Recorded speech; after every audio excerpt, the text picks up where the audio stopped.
Ladies and gentlemen, I want to express my appreciation for this evening, and particularly to the Catalyst organization. I also congratulate the other winners tonight, as well as those over the last decade. It's quite an impressive list. I'd also like to thank Lana and Barb Mason, and Sarah Davis. Sarah Davis, I don't know if it was noted, but she is the president of the Loblaw Company, so she has reached a pinnacle. I'm here tonight with family, my wife Susan, our three great daughters, Carrie, Robin, and Sandra. They're over here somewhere. And Robin, a special thanks for coming in from Whistler. Now, in my family relationships, having been married over 50 years and having daughters who are in their 40s, I learned firsthand, and I was reminded quite regularly, of the importance of differences of opinion.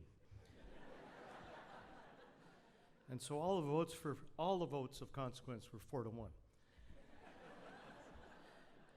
But isn't that what diversity is about? Diversity of thought is the most important thing we can bring to management and board deliberations.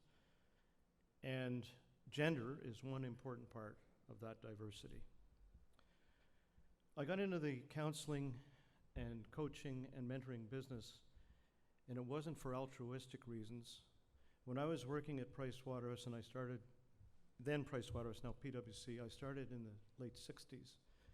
And what was happening is we had huge staff turnover, and all I could think of was lost revenues.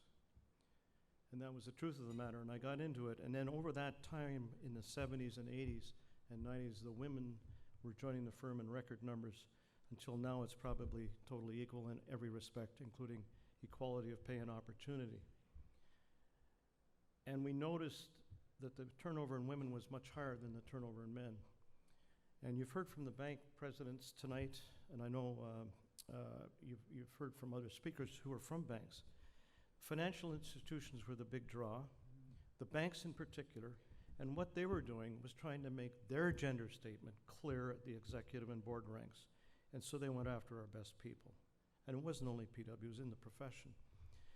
And so, but I'm not complaining about that, because the bank's leadership was then, they were the leaders on the movement of getting women into senior ranks, and they continue to do so. And I think that's tremendous. I kept up the relationships with those who left. Some of them have lasted until today and continue. And the reason was that we were connected, and it's a deeply personal relationship.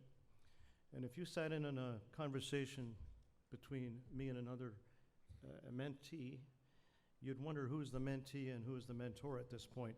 Because in every such relationship, both people are learning and contributing to the conversation.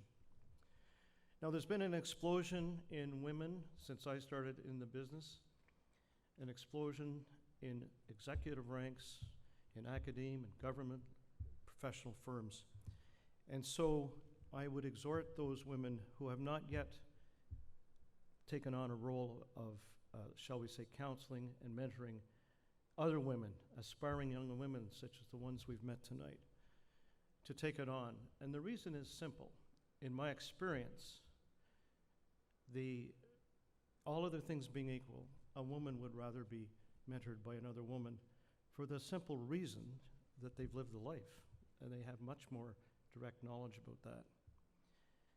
And I think the second reason is for the women who were coming up in the 70s and 80s and faced all those challenges and won the battles one by one against odds, against overt and covert bias.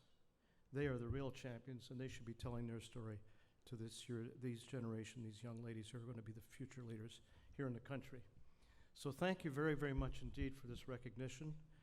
I would say that in the past, I can't remember the number, was it 40 some odd people you mentioned that have been recognized. I know and have worked with many of them, and I'm truly honored to be in their company. Thank you again.